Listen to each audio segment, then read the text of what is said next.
Hey guys, Jared and Dan back again with another RVI trip tip. And today we are talking about the RVibrake3 and how to select the setting of active or vacuum. And we've got Dan here to explain the best way to determine whether your vehicle has active or vacuum so that you're using the RVibrake3 properly. You know, we get questions all the time from our end users asking, does my vehicle have vacuum brakes or do I have active brakes?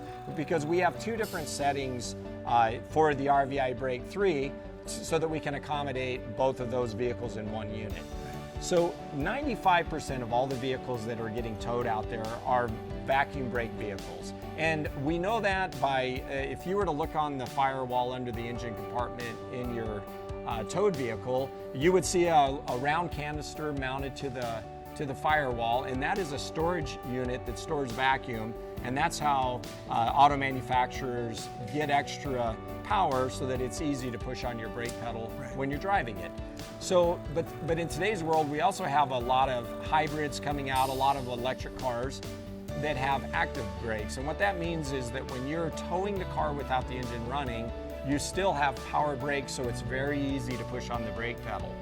And when we're using vacuum brakes on a towed vehicle, you don't have power brakes, so the RVibrake will push much harder on a vacuum system than active.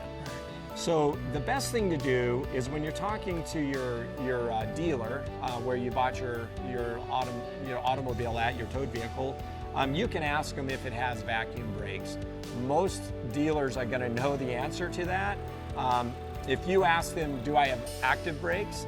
They might say, I don't know. But if you ask if they have vacuum brakes, they're going to be able to tell you. But the best way to make sure that you get the setting right on the RVibrake when you're setting it up is to start in the active mode, because that turns the air pressure down on the brake, and then just do the 30-mile-an-hour brake test where you get up to 30 miles an hour, coast, push the brake test button that we've put on the tablet so that you get a braking. You want to feel a pull on the RV.